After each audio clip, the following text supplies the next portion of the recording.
მადლობა თავმჯდომარე, მოგესალმებით კოლეგებო, მოგესალმები ადამიანებს, რომლებიც უსმენენ ჩვენს სხდომას. მეორე მოსმენი წარმოგიდგენთ მაუწყებლობის შესახებ საქართველოს კანონში ცვლილების შეტანის თაობაზე კანონის პროექტს. შეგახსენებთ, რომ ამ კანონპროექტის მიზანია ჩვენი გუნდის მიერ გაჟღერებული ბრიტანული მოდელის და ბრიტანული სტანდარტების, რომელიც ეხლა გათვალისწინებული იყო მაუწყებელთა ქცევის კოდექსში, რომელთა შესრულების ვალდებულებას თავად ჰქონდათ აღებული მაუწყებლებს 2009 წლიდან, მაგრამ სამწუხაროდ პრაქტიკაში სტანდარტები არ სრულდებოდა. ეხლა შემოთავაზებულია მექანიზმი, სადაც გაუმჯობესებული მექანიზმი, სადაც მათ შორის ასეთ შემთხვევებზე დარღვევების თაობაზე განაწყვეტილების მიღება და საკითხების განხილვა შესაძლებელი გახდება კომუნიკაციების ეროვნულ კომისიაში. ეს არის ამ კანონპროექტის ძირითადი შინაარსი. ამავდროულად რიგ მუხლებში და პუნქტებში დაზუსტებები მოხდა, რისთვისაც მზად ვარ, რომ მეორე მოსმენის ფორმატში განვიხილვა და კითხვებსაც უპასუხო. პირველი მუხლის პირველ პუნქტს. პირველი მუხლის პირველ პუნქტში კომიტეტის ფარგლებში ცვლილება არის დაკორექტირებულია და აღრიგებულ ტექსტშია ასახული, შინაარსი არ შეცვლილა. კითხვები არ არის, მეორე პუნქტი. მეორე პუნქტშიც რიგი ცვლილებები არის განხორციელებული, შინაარსის უცვლელად ასახულია დარიგებულ ტექსტში. კითხვები არ არის, მესამე პუნქტი. მესამე პუნქტში ანალოგიურად. კითხვები არ არის, მეოთხე პუნქტი. მეოთხე პუნქტშიც ანალოგიურად ცვლილებებია შესული, მხოლოდ იმ დათქმით, რომ რაც არის გაკეთებული, რაც ეწერა ქცევის კოდექსში, მაქსიმალურად მიახლოებული სიტყვათა წყობითაც კი გამოტანილია კანონში და ამ კუთხით არის დაზუსტებული. მეხუთე პუნქტი. ანალოგიურად, თავმჯდომარე. კითხვები არ არის, მეექვსე პუნქტი. მეექვსე პუნქტშიც იგივე შემთხვევა, შინაარსის უცვლელად არის ცვლილებები ასახული. კითხვები არ არის, სოზარ სუბარი. სოზარ სუბარჩა. 42 მუხლის მე-6-ზე ალაპარაკი ხო ანონიმურობაზე თუ სწორად ვიყვები. 42 მუხლზე ალაპარაკი ხო? 52 მუხლი გახლავთ კანონპროექტის პირველი მუხლის მეორე პუნქტი ბატონო სოზარ. ეშე გავიარეთ თუ არის კითხვა დათქვა რომ არა ამ კონკრეტულ თანმაგს 52 გისმენთ კი თუ გაქვთ კი არ უბრალოდ ანონიმურობასთან დაკავშირებით რაც წერია თვითონ ამ ფორმულირებასთან არ მაქვს არანაირი პრობლემა, მაგრამ მეორე მხრივ ანონიმურობა თავისთავად უნდა იყოს დაცული თუ ეს მიაჩნია საჭიროდ ჟურნალისტს, მაგრამ ანონიმურობა არ უნდა იყოს სიცრუის და ცილისწამების გამართლება და აი ამ შემთხვევაში კი ბატონო წყარო დაცულია, მაგრამ პასუხისმგებლობა უნდა დაეკისროს მაუწყებელს და ეს სადმე უნდა იყოს ასახული ან ამ კანონში ან კი ბატონო ნახეთ შემიძლია გისმენთ დიახ, როგორც ზუსტად იგივე ჩანაწერია, რაც იყო ქცევის კოდექსში და რაც მოხდა ქცევის კოდექსშია, რომ წარმოვიდგინოთ პრაქტიკაში, რომ აუცილებლად ვალდებული არის მაუწყებელი, როდესაც ინფორმაციას აჟღერებს და თუ ეს ინფორმაცია მიწოდებული არის წყაროსგან, უნდა მიუთითოს, რომ ანონიმური წყაროსგან არის ეს ინფორმაცია მიღებული, აუცილებლად კაფიოდ და ცალსახად, მაგრამ ეს არ ათავისუფლებს მაუწყებელს, რომ მუხლის პირველივე პუნქტი რომ წავიკითხოთ, მაუწყებელი ვალდებულია ახალი ამბები და ფაქტებზე დაფუძნებული ინფორმაცია გადასცეს ჯეროვანი სიზუსტით და მიუკერძოებლად და მხოლოდ წყაროზე მითითება, რომ აღნიშნული წყაროსმე მოწოდებული ინფორმაცია, თუ ეს ტყუილია და თუ არასწორი ინფორმაცია, რა თქმა უნდა, მაუწყებელი დაარღვევს ინფორმაციის ჯეროვანი სიზუსტითა და მიუკერძოებლით გადაცემის პრინციპს. ასე რომ ამ კუთხით ნაკლებად შეიძლება პრაქტიკაში პრობლემა წარმოიშოს და მხოლოდ იმაზე მითითება, რომ წყარო მომაწოდა ინფორმაცია და თეთრზე რომ შავის მტკიცება იყოს, ეს რა თქმა უნდა ვერ იქნება მითითებული, ვერ იქნება ჩათვლილი, რომ ფაქტები სიზუსტით არის გავრცელებული. იკასეფაშვილი. მადლობთ. გივე საკითხთან მინდა თუ შეიძლება დაზუსტება, თქვენ ბრძანებთ, რომ მაუწყებელი არ თავისუფლდება ვალდებულებისაგან და პასუხისმგებლობისაგან იმ შემთხვევაში, თუ ასეთი ანონიმური წყაროს მიერ მიწოდებული ინფორმაცია შეიცავს გარკვეულ ზუსტობას. მაგრამ აქ მე ვფიქრობ, კარგი იქნება დაზუსტება, რომ იგივე ანონიმური წყაროსაგან მიღებული ინფორმაცია უნდა შეიცავდეს დამადასტურებელ რაიმე დოკუმენტს, ან რაიმე ხელშესახებ საბუთს, რომლითაც დასტურდება მისი სიტყვების სიმართლე, იმიტომ რომ ეს მიგვიყვანს გარდაუვალ და დაუსრულებელ სასამართლო გარჩევამდე მართალია პასუხისმგებლობისაგან არ თავისუფლდება მაუწყებელი, მაგრამ ის რომ დამოუკიდებელი და ანონიმური წყაროსაგან მიღებული ინფორმაციაც უნდა იყოს გადამოწმებული და ჯერ უნდა დადასტურებული რაიმე დოკუმენტაციით, ეს ალბათ უნდა იყოს მოთხოვნილი კანონის მიხედვით, მე ვფიქრობ, იმისათვის რომ ვუზრუნველყოთ აი ამ კანონის მთავარი მიზანი, რაც არის საზოგადოების ცრუ ინფორმაციისაგან დაცვა, რომ აი ყოველ კონკრეტულ შემთხვევაში მაუწყებელს არ ქონდეს იმის საშუალება, რომ თქვას, რომ მე ესე მომაწოდეს ინფორმაცია და მე რა ვქნა. მადლობთ. თუ არის აი ეს გათვალისწინებული სადმე. ისა და ისე რო ვთქვათ, რომ ჩვენ რასაც ვიხილავთ რა კანონპროექტსაც, ეს მაქსიმალური სიზუსტით მაუწყებელთა ქცევის კოდექსიდან გადმოტანილი საკანონმდებლო ტექნიკის თვალსაზრისით ტექსტუალურად დახვეწილი, მაგრამ შინაარსობრივად აბსოლუტურად იდენტური ჩანაწერები არის წარმოდგენილი კანონპროექტში და რასაც ფერმზანად გაბატონებას ძალიან რელევანტური კითხვა. სასამართლოსთან დაკავშირებით სასამართლოში პროცენტების გახანგრძლივებასთან ეს საკითხი არ არის კავშირში, ერთი მარტივი მიზეზიდან გამომდინარე, რომ ამ შემთხვევაში სამოქალაქო დავა არ მიმდინარეობს კონკრეტულ დაინტერესებულ პირსა და მაუწყებელს შორის. ამ შემთხვევაში დაინტერესებულ პირს შეუძლია რომ მიმართოს კომუნიკაციების კომისიას ან მეორე მხრივ თვითრეგულირებას გააჩნია თუ ვის ენდობა, თუ ენდობა TV-პირველს თავარებს ან სხვა ისეთ მაუწყებლებს, რომლებიც ხშირად შემჩნეული არიან ხოლმე დეზინფორმაციის გავრცელებაში, მათ შორის შემჩნეულები რომ ამ კანონპროექტის განხილვის პირველი მოსმენით განხილვის დროს, საკომიტეტო განხილვის დროს გაავრცელეს არასწორი ინფორმაცია, დეზინფორმაცია. მაგალითად, ამასთან დაკავშირებით რომ თურმე საქართველოს ხელისუფლება და ქართული ოცნების გუნდი ხმას არ იმაღლებს ეგრეთ წოდებულ არჩევნებთან დაკავშირებით, რომელიც ჩატარდა ოკუპირებულ ტერიტორიას. და რა თქმა უნდა, თუ ვინმე გადაწყვეტს, რომ TV-პირველს უფრო ენდობა მიმართავს TV-პირველის თვითრეგულირებას, თუ გადაწყვეტენ, რომ ენდობიან კომუნიკაციების კომისიას, ანუ ადმინისტრაციული საქმის წარმოება იქნება და შესაბამისად გაჭიანურებული ნაკლებად იქნება და ვერ იქნება ეს პროცესი. ამასთანავე, როდესაც საუბრობთ, რომ ფაქტზე მითითება, უბრალოდ წყაროზე, ანონიმურ წყაროზე მითითება აუცილებლად უნდა გააკეთოს ადამიანმა, ეს ზუსტადად რომ ადამიანების ინფორმირებისთვის არის აუცილებელი, რომ მაუწყებელი ამბობს, რომ მე ეს ინფორმაცია წყარომ მომაწოდა, მაგრამ ყოველი კონკრეტული შემთხვევა ცალ-ცალკე განსახილველი იქნება და სიღრმისეულად სამსჯელო, მათ შორის კომუნიკაციების კომისიაში, იმიტომ რომ მაუწყებელს ზოგადი ვალდებულება აქვს, რომ ფაქტი უნდა იყოს ჯეროვანი სიზუსტით გავრცელებული, მაგრამ და ის რომ ანონიმურ წყაროზეა, წყაროს მიერ არის მოწოდებული ინფორმაცია და ამ ინფორმაციას ავრცელებს მაუწყებელი, ეს არ ნიშნავს, რომ ჯეროვანი სიზუსტით ავრცელებს მაუწყებელი წარმოდგენილ ინფორმაციას. ზოგადად შეიძლება ითქვას, რომ ერთი მეორეს არ გამორიცხავს, მაგრამ ყოველ კონკრეტულ შემთხვევასთან დაკავშირებით, მათ შორის პრაქტიკის ჩამოყალიბების თვალსაზრისით უმნიშვნელოვანესია გარკვეული პერიოდი, რომელთან დაკავშირებითაც, რა თქმა უნდა, როდესაც მეორე მუხლთან მივალთ, აუცილებლად მოგახსენებთ დეტალურად თუ რა იგულისხმება დროის მიცემაში, პრაქტიკის ჩამოყალიბებაში და თითოეული ნორმის განმარტებაში. ვლადიმერ კახაძე.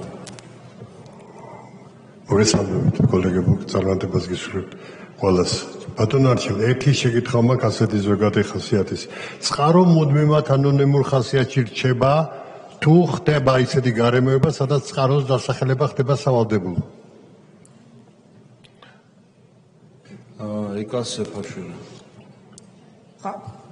ჩემი კითხვა დაზუსტებას გულისხმობს, ანუ თქვენ დაწვრილებით ახსენეთ, მაგრამ მე მაინტერესებს რამდენად შესაძლებელია რომ კანონში ჩავამატოთ მუხლი იმის შესახებ, ეს შეიძლება იგულისხმებოდეს, შეიძლება პრაქტიკით დამკვიდრდეს ასე, მაგრამ რამდენად შესაძლებელია კანონში ჩაემატოს დაზუსტება, რომ მაუწყებელი ვალდებული ანონიმური წყაროსაგან მიღებული ინფორმაცია იყოს დადასტურებული რაიმენაირად, რაიმე დოკუმენტით, რაიმე წყაროს ან ამის შემდეგ მითითებით, იმიტომ რომ ეს თავიდან აგვაცილებს ძალიან ბევრ გაუგებრობას, იგივე პრაქტიკის დამკვიდრების საქმეში დაგვეხმარება და კიდევ ერთი დამაზუსტებელი ჩანაწერი კანონში ვფიქრობ არავისთვის არ იქნება ხელისშემშლელი.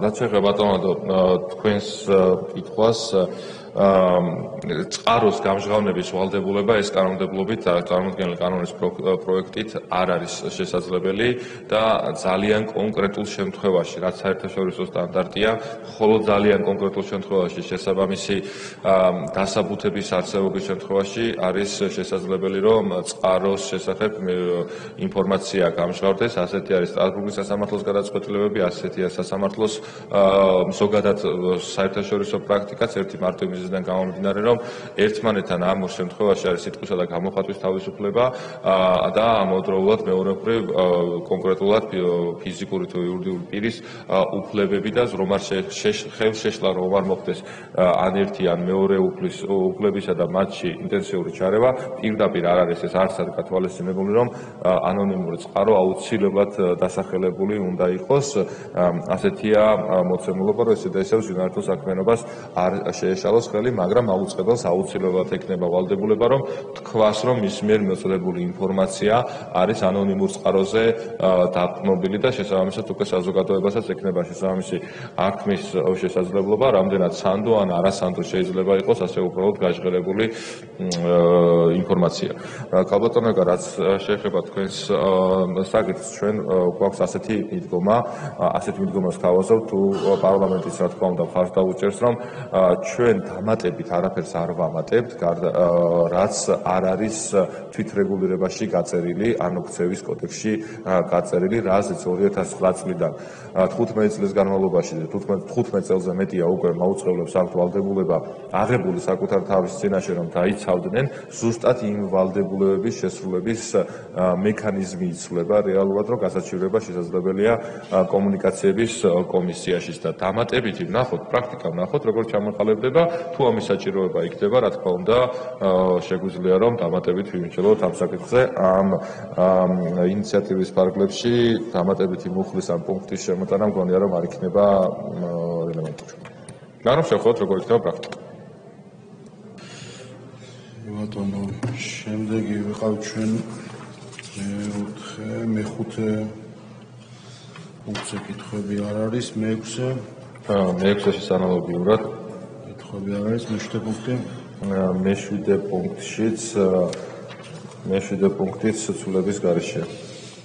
მერვე პუნქტში გახლავთ ცვლილება, ის ცვლილება, რომელიც ჩემს მიერ გაჟღერებული იქნა წამყვანი კომიტეტის ფარგლებშიც, ამავდროულად უმრავლესობის ხდომის შემდეგ უმრავლესობის ლიდერის მიერაც დაზუსტებული იქნა, რომ კერძოდ ჩვენს მიერ წარმოდგენილი ბრიტანული მოდელის სტანდარტები გავრცელდება როგორც მაუწყებლის მიერ ტელევიზიის სახით გადაცემულ ინფორმაციაზე, ასევე მაუწყებლის Facebook გვერდსა, ანუ სოციალურ ქსელებში გავრცელებულ ინფორმაციაზე და მაუწყებლის ვებგვერდებზე გავრცელებულ ინფორმაციაზე. სხვანაირად უბრალოდ ალოგიკური გამოდის, რომ მაუწყებელს ვალდებულება ჰქონდეს ჯეროვანი ინფორმაცია ტელევიზიის საშუალებით გადაცეს ერთი მხრივ, ხოლო მეორე მხრივ სოციალურ ქსელში და თავისსავე ვებგვერდზე არ ჰქონდეს ფაქტების ჯეროვანი სიზუსტით და მიუკერძებულად გადაცემის ვალდებულება სხვა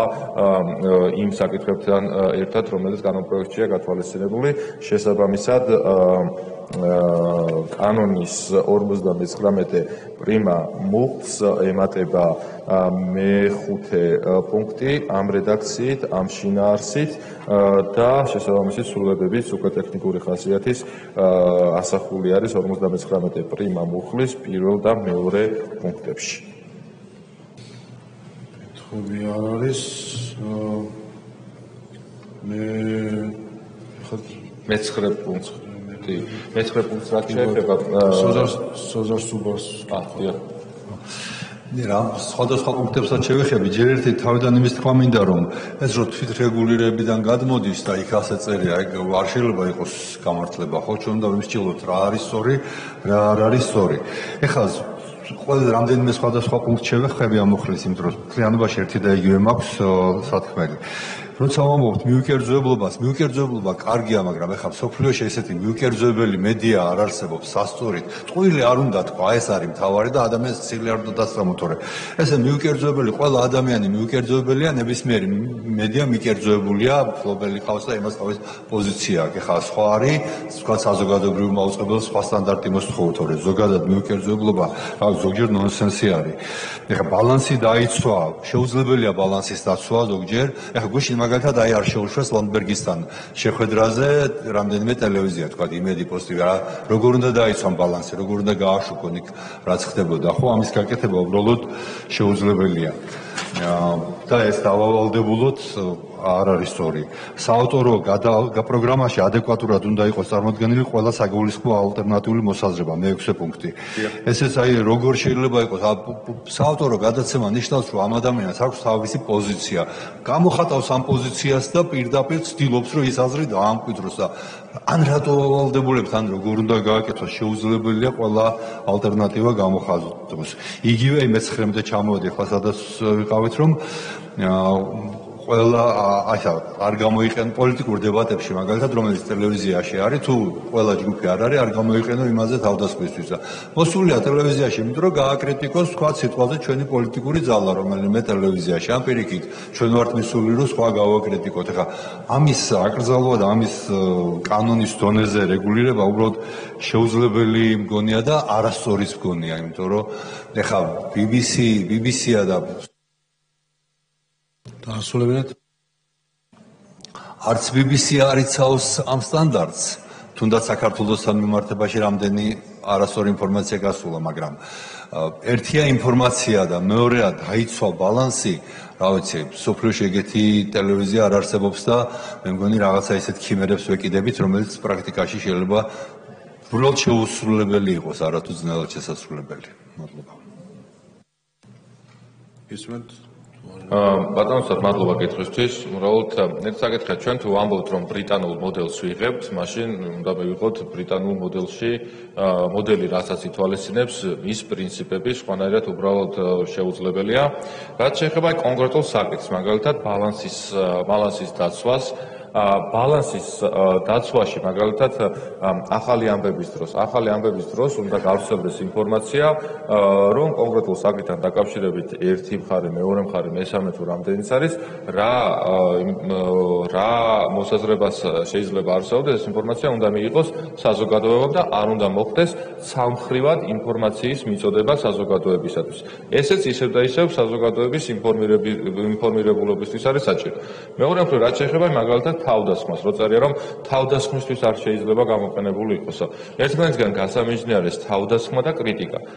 კრიტიკა, რა თქმა უნდა, თავდასხმას არ გულისხმობს თავისი შინაარსით და თავდასხმა გულისხმობს იმას, რომ ადამიანებზე ხდება, მათ შორის, რა ვიცი, ცილისწამებული ინფორმაციის გავრცელება, მათ შორის შეურაცხყოფა, ეს ყველაფერი იგულისხმება თავდასხმაში. თუ მაგალითად კონკრეტული პირი, ჩემს თავზე რო ვთქვა, თუ მე კონკრეტულად არ მივდივარ რომელიმე გადაცემაში, ამისთვის, რა თქმა უნდა, მაუწყებელს პასუხისმგებლობა ვერ დაეკისრება. რაც შეეხება ალტერნატიული ინფორმაციას, მათ შორის საავტორო გადაცემის დროს. საავტორო გადაცემის დროს აქვს მეტი თავისუფლება ჟურნალისტს, მას შეუძლია, რომ ნებისმიერ საკითხთან დაკავშირებით თავისი მოსაზრება გაანდოს საზოგადოებას და ამ მოსაზრების თაობაზე გამართოს დისკუსია. ამავდროულად მას უნდა ჰქონდეს ვალდებულება, რომ კონკრეტულ საკითხთან დაკავშირებით, რაც არ უნდა იყოს ეს ნივთი, ქმედება თუ ნებისმიერი რამ, ამის შესახებ რომ განსხვავებული მოსაზრებაც რომ არსებობს, ეს უნდა გააჟღეროს მაინც. ამაზეა საუბარი, რომ საავტორო გადაცემა არ წარმოვიდგინოთ ისე, რომ ვიღაცას შეუძლია ჟურნალისტს რომ დაარქვას კონკრეტულ თავის გადაცემას, რომ საავტორო არის და შემდეგ აბსოლუტურად ყველაფერი ლაპარაკობს, მათ შორის ინფორმაციაც გაავრცელოს არაჯეროვნად. ამაზეა საუბარი. უბრალოდ თუ კონკრეტულ საკითხთან დაკავშირებით რაიმე ალტერნატიული მოსაზრება არსებობს, უნდა გააჟღეროს, რომ ამ საკითხთან დაკავშირებით მე ასე ვფიქრობ, მაგრამ არსებობს დამატებით ასეთი არგუმენტიცო. ეს იგულისხმება ამ ყველაფერში. დაასრულებამ. უბრალოდ მაინც ჩემს აზრზე ვჩები, რომ ბალანსის დაცვა უბრალოდ მოთხოვნა არის არასწორი. ტყუილი არ უნდა თქვას, ცილი არ უნდა დასწამოს. თუ ვინმე არის ცილის წამების წინააღმდეგი და თუ ვინმე ზიანდება, ერთ-ერთი მათ შორის მეც ვარ და ყველა ჩვენთაგანი, მაგრამ ეს ცალსახად უნდა გავმიჯნოთ ახლა დაიცვას ბალანსი, ყველა აზრი, ყველა პოზიცია გამოხატოს მეტნაკლებად სწორად, უბრალოდ შეუძლებელიც არის და არასწორიც არის, იმიტომ რომ ადამიანები ვართ, გვაქვს ჩვენი პოზიცია და ვიცავთ იმ პოზიციას ტელევიზიაშიც, პირად საუბარშიც და ყველგან და ზედმეტ რეგულირებაში შევდივართ, რომელიც არც არის სახელმწიფოს საქმე და შეუძლებელიც არის ძალიან ხშირ შემთხვევაში. მეცხრე პუნქტი.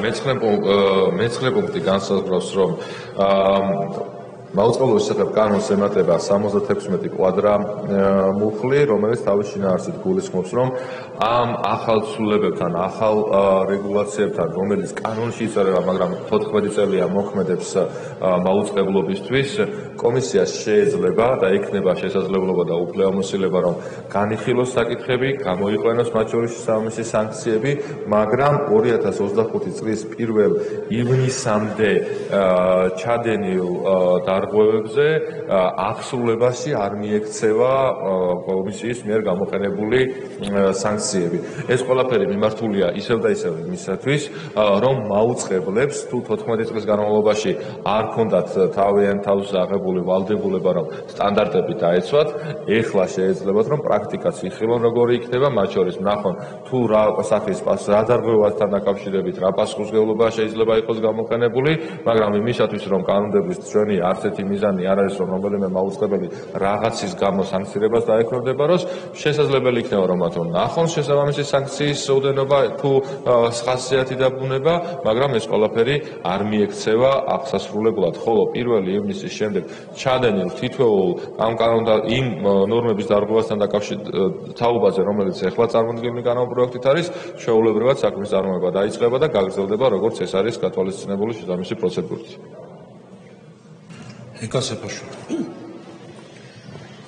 აქ უკაცრავად კარგად ვერ გავიგე, ეს ეხება მაუწყებლის პასუხისმგებლობას და ცილისწარმული განცხადებასთან დაკავშირებით. ამის შესახებ არის საუბარი, ანუ მეცხრე პუნქტი. კი ბატონო. დიახ, აი ამასთან დაკავშირებით მინდოდა ეს წინა პუნქტსაც უკავშირდება და აი წინა პუნქტის მე-6 და მე-7 პუნქტს და მე-9-ს აი მაუწყებლის უფლებამოსილებაზე, ცილისწარმოებაზე ან სხვა ინფორმაციის შესახებ გავრცელებულ ინფორმაციაზე მაუწყებლის რეაგირებასა და მათ შორის კომისიის პასუხისმგებლობას. აქ არის ერთი მნიშვნელოვანი მომენტი.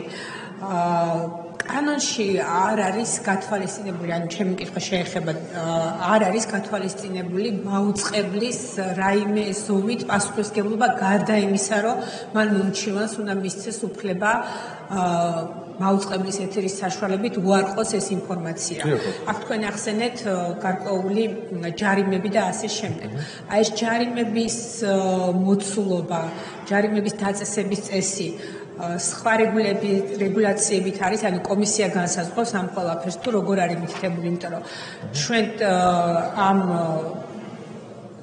პრაქტიკას თუ მივყვეთ, ანუ გამოდის, რომ ცილისწარმოების შემთხვევაში, ან რეპუტაციის შელახვის შემთხვევაში პირს აქვს მხოლოდ უფლება ამის შესახებ განაცხადოს და არავითარი სადამსჯელო ღონისძიებები არ დაეკისრება ახს.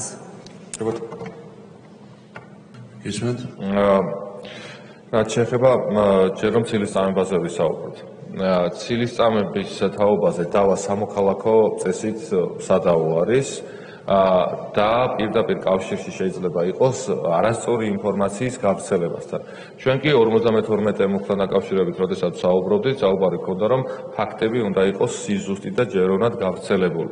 შესაბამისად, თუ მაუწყებელი არასწორ ინფორმაციას ავრცელებს, ტყუილებს ავრცელებს, ამ შემთხვევაში მოქმედი წარმოდგენილ კანონპროექტში ეს ყველაფერი ასახული არ არის, იმიტომ რომ მოქმედ კანონში უკვე წერია, არსებობს 70-71 მუხლები, რაც განსაზღვრულია, რომ ამ კანონის მოთხოვნების დარღვევისათვის მაუწყებელს პირველ შემთხვევაში ეკისრება გაფრთხილება, შემდეგში თუ და აღმოფხრა სამართალდარღვევისა, თუ არ აღმოფხრის ამ დარღვევას, შემდეგ უკვე პასუხისმგებლობის სახით ეკისრება ბრუნვის 0.5%, შემდეგი დარღვევისთვის 1%, შემდეგ 3%, მათ შორის გათვალისწინებული არის მათ შორის ავტორიზაციის შეჩერებაც, მაგრამ ამ კანონის დარღვევისთვის ავტორიზაცია ავტორიზაციის შეჩერება მხოლოდ ერთ შემთხვევაში იყო თუ სწორად მახსოვს კომისიის ისტორიაში გამოყენებული და ეს იყო ნაციონალური მოძრაობის დროს, როდესაც TV-იმედი დახურეს და ავტორიზაცია შეუჩერეს. სხვა ყველა შემთხვევაში ჯარიმებით იყო ხოლმე საქმის წარმოება განხორციელებული. ამიტომ მხოლოდ ის რომ არასწორი ინფორმაცია კონკრეტული პირის წინააღმდეგ გავრცელდა და მას მხოლოდ პასუხის უფლება აქვს, ეს არ შეესაბამება, ეს ასეთი რეგულაცია არ იქნება მიღებული. არასწორი ინფორმაციის, ტყუილის გავრცელების, fake news-ის გავრცელების შემთხვევაში მაუწყებლად დაეკისრება პასუხისმგებლობა იმ დოზით და იმ ფარგლებით, როგორც უკვე მოგახსენეთ ჯარიმების სახით, ხოლო ამავდროულად პირდაპირ ჩანაწერი გვაქვს ჩვენ წარმოდგენილი კანონის პროექტის პირველი მუხლის პირველივე პუნქტში, სადაც მე-14 მუხლს ემატება მე-13 პუნქტი და წავიკითხავ თქვენის ნებართვით. ეს მუხლი არ ზღუდავს პირის უფლებას ცილის წამების თაობაზე საქართველოს კანონმდებლობის დადგენილის სარჩელით მიმართოს სასამართლოს და მოითხოვოს ზიანის ანაზღაურება. ანუ ერთი არის საკითხი, რომელიც მაუწყებელი პასუხს აღებს, რომ არასწორი ინფორმაცია გაავრცელა, ხოლო ამ არასწორმა ინფორმაციამ თუ გამოიწვია მათ შორის ზიანი, სამოქალაქო წესით დამატებით კიდევ შეიძლება, ანუ ჯარიმებთან ერთად დამატებით კიდევ შეიძლება ნებისმიერ დაინტერესებულ პირს, რომ სამოქალაქო წესით იდაოს და მათ შორის ზიანის ანაზღაურებას მოითხოვოს. მე მგონი ყველა კითხვას გავეცი პასუხი. ხო, მე მგონი დავსვი. ვლადიმერ კახაძე. აქ ერთი თემა შემოდის, ბატონო არჩილო. ტექნიკა და ტექნოლოგიებმა და დაუსრულებელმა სწრაფმა ადამიანმა გააკეთოს ყველაფერი ზებუნებრივიც კი შემოდის ხელოვნური ინტელექტის ფენომენი. თუ ცილის სამება გინდა და ფაქტის დამახინჯება გინდა, ამ ინსტრუმენტის გამოყენება სავსებით რეალისტურია. ხმის იმიტირებაც, გამოსახულების იმიტირებას შესაბამისობაში და ცილის სამების საფუძველი გახდება მოდელირებული დოკუმენტი. ასეთ შემთხვევაში რას ვშევით, როგორ ვაკეთებთ? ვერ მივხვდი მოდელირებული დოკუმენტი. ცილის სამება კაცზე ცილი დასამებს მის გამონათქვამზე, მის ქცევაზე, მის მიხრა-მოხრაზე და საფუძველი არის გაკეთებული ხელოვნური ინტელექტი მოგიმზადებს ამას ყველაფერზე ითქმის როგორც რეალურია. როგორ დაამტკიცო, რომ ეს არის ცილის სამება და არ არის რეალური. ამ შემთხვევაში რას ვაკეთებ? იმიტომ რომ იცოდეთ, ხელოვნური ინტელექტი ჩადგება როგორც კეთილი საქმის სამსახურში, ასევე ცუდ სამსახურშიც. ამიტომ აი აქ დაცვის მექანიზმი მე მეთანხმები კაბინეტს რეპუტაციული ზიანი რომ მიეყენება ადამიანს, მე ამის გამოსწორება ძალიან რთულია, იმიტომ საზოგადოება მზად არის ცუდი გაიგონოს. კარგის გაგონება არ უნდა საზოგადოებას, მარტო ჩვენთან არა, მსოფლიოში ესეა. და ცუდზე არის ორიენტირებული, არ იქა ვინმე რამე ცუდი თქვას და აქ რო ხელოვნური ინტელექტი ჩაერთვება, მე სამართალი როგორ დავადგინოთ? ამ კითხვაზე პასუხი მარტივია, ბატონო ლადო. ამ შემთხვევაში იქნება არასწორი ფაქტის გავრცელება. და მაუწყებელი ხომ ვალდებულია, რომ ფაქტები სწორად გაავრცელოს. მაშინ პასუხისმგებლობა მას დაეკისრება ზუსტად იმიტომ, რომ არასწორი ინფორმაცია გაავრცელა. რაც შეეხება დამატებითი რეპუტაციულ ზიანს, როგორც წეგან მოგახსენეთ, ცილის წამების თაობაზე, დამატებით კიდევ შეიძლება, ანუ ერთი არის ის სანქცია, რომელსაც გამოიყენებს კომუნიკაციების კომისია და მეორე დამატებითი არის კიდევ რომ ცილის წამების ფარგლებში სამოქალაქო წესით კიდევ იდავებს ნებისმიერ დაინტერესებული პირი თავისი უფლების აღსადგენად. ეს ორი ერთმანეთთან გადაჯაჭვული, შეიძლება ერთი მეორის წინაპირობა, მაგრამ პირდაპირ დაკავშირებული საკითხებიც კი არის. თავარი ის არის, რომ არასწორი ინფორმაცია, რა ფორმითაც არ უნდა იყოს ეს ინფორმაცია მომზადებული, შექმნილი, არ უნდა გავრცელდეს მაუწყებლის მიერ. გიორგი გაბონია. დიახ, მადლობა ბატონო თავმჯდომარე. ბატონო არჩილ ერთი დამაზუსტებელი კითხვა მინდა დაგიშვათ სანქციებთან დაკავშირებით. ანუ მაინტერესებს ეს სანქციების რიგითობა აუცილებლად უნდა იყოს დაცული? ანუ ჯერ გაფრთხილება უნდა იყოს, მერე ჯარიმა და მერე საქმიანობის შეჩერება თუ დარღვევის სიმძიმის რელევანტური უნდა იყოს? მაგალითად ისეთი ასე ვთქვათ, ცილის წამებას კონდეს ადგილი, რომ პირდაპირ ასე ვთქვათ, აუცილებელი გახდეს დაჯარიმება ან პირდაპირ საქმიანობის შეჩერება. მადლობა. გისმენთ? არსებული კანონის რედაქციის მიხედვით, დიახ, ჯერ გაფრთხილება არის გათვალისწინებული, შემდეგ არის გათვალისწინებული უკვე შესაბამისი ჯარიმები, მაგრამ თუ ჯარიმა არ არის არ გამოიწვევს იმ შედეგს, რომელთაც რომ პრევენციას მაგ შემთხვევაში შესაძლებელია რომ კომისიამ გამოიყენოს მათ შორის ავტორიზაციის შეჩერების უფლებამოსილებას, მაგრამ ისევ და ისევ ვიმეორებ, რომ ჩემს ნათქვამს რომ სპეკულაციები რომ არ მოყვეს იმ მედიების მხრიდან განსაკუთრებით, რომლებიც პირდაპირ დადასტურებულად fake news-ებს ავრცელებენ ხოლმე ყოველდღიურად და ჩვენ შეგვიძლია ვნახოთ თუ რა არის fake news-ი, გადავთვალოთ რამდენიმე არხზე, უკაცრავად ერთ არხზე ვეღარ გადავთვალოთ თავის დაფუძნებლის თუ რომელ გაიყვეს ერთმანეთში, მათ აღარ შეუძლიათ რომ აუწყებლობა განახორციელონ ეთერში, მაგრამ შეუძლიათ თავიანთ Facebook თუ online გვერდებზე განახორციელონ. ამიტომ აქაც შეგვიძლია კარგი ბრჭყალებში მაგალითი პრაქტიკა ვნახოთ როგორ უნდა გავრცელდეს fake news და უпростоრად რა არ უნდა გაავრცელოს მაუწყებლობამ. ამავდროულად რაც შეეხება ზოგადად სანქციებს, დიახ, ჯერ გაფრთხილება არის და შემდეგი პროცენტულობით არის უკვე თანმიმდევრულად ჯარიმები გამოსაყენებელი, რაც არ უშლის და არ ugზავნის კომისიას რომ გამოიყენოს მათ შორის ავტორიზაციის შეჩერება, მაგრამ ისევ და ისევ თუ პირველ და მეორე შემთხვევაში კომისიის მიერ მიღებული გადაწყვეტილების გასაჩივრება სასამართლოში არ აჩერებს ამ აქტის მოქმედებას 3%-ის კონკრეტულად თანხებზე არის მიღებული 5000 ლარზე მეტი თუ არის თუ სწორად მახსოვს, მაგრამ თანხები შეიძლება დამატებით კიდევ გავიაროთ ჩვენ რაც წერია მოქმედ კანონში, ამ ოდენობაზე მეტი სანქცია თუ არის გამოყენებული, ან თუ ავტორიზაციის შეჩერებას ეხება საკითხი, მიღებული გადაწყვეტილების სასამართლოში გასაჩივრება აჩერებს აქტის მოქმედებას და შესაბამისად მაუწყებლებსაც ექნება შესაძლებლობა რომ თავიანთი უფლებები იყოს დაცული სასამართლოს წესით, ამიტომ წარმოდგენილი ჩვენი ახალი რეგულაციებით, რომელიც უკვე ამოქმედდება და სრულად 1 ივნისის შემდეგ შევა ძალაში, ჩვენ მივიღებთ დაბალანსებულ შესაძლებლობას, სადაც ადამიანებს, რომლებიც უფლებების იქნება დარღვეული, რომლებიც ჩათვლიან, რომ მათი უფლება არის დარღვეული თავიანთი უფლების დასაცავად მიმართვა კომუნიკაციების კომისიას, ამავდროულად მაუწყებელსაც შეიძლება თავისი უფლება დაიცვას სასამართლო წესით. ილია ინჯი. მადლობა ბატონო თავმჯდომარე. კომისიაში არის ესეთი პრაქტიკა. დაჯარიმების შემთხვევაში მე ფაქტიურად ბატონ გიორგის კითხვას გავაგზავნებ. არის ვადა და ეს ვადა 1 წლის მერე გაქარწყლდება. ეს ამ შემთხვევაშიც ძალაში იქნება ესეთი რეგულაცია დაჯარიმების ვადის გასვლის, მაგალითად 1 წლის განმავლობაში მან თუ არ გაიმეორა ჯარიმა, შემდეგ წელს ის ჯარიმა აღარ ითვლება პირველ დაჯარიმებად. მადლობა. დიახ, ზუსტად ასეა, ეს ზოგადად ადმინისტრაციული საქმის წარმოების და სამართალდამცავების ესეთი პრინციპია, რომ თუ კონკრეტულად სპეციალურად არ წერია კანონში, მაგალითად ადმინისტრაციულ სამართალდამცავთა კოდექსში კონკრეტულ დარღვევებთან დაკავშირებით, თუ პირი სახდელდადებულად ითვლება მხოლოდ 1 წლის განმავლობაში სახდელდადების მომენტიდან. ამიტომ ეს პრინციპი ზუსტად აქაც ანალოგიურად არის შემოსული და შემოსული პრაქტიკა ასეთი არის, მოქმედი რედაქციაც ასეთი არის და 1 წელი იქნება. 1 წლის მერე თუ ისევ ჩაიდენს, ისევ დაარღვევს რომელიმე დებულებას, უკვე ეს ყველაფერი იქნება პირველად ჩადენილი. მეორე მუხთან, მაგრამ პირველი 1 წლის განმავლობაში თუ რამდენჯერმე იქნა დარღვეული, რა თქმა უნდა, უკვე ეს რიგითობა სანქციებისა იქნება გამოყენებული. მეორე მუხთან დაკავშირებით არ არის გამოსვლის სურვილები არ არიან დასმის ცოტა ფუქსული არა მადლობთ ალბათ საკითხი განხილულია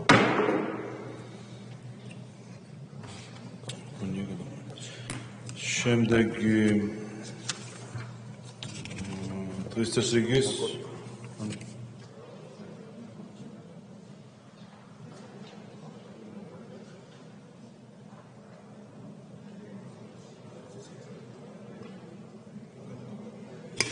თქვენი გამოსადენი ასევე და ბარემ ტრიბუნასთან დარჩეთ. დღეს წესრიგით 35 საკითხი სისხლის სამართლის კოდექსში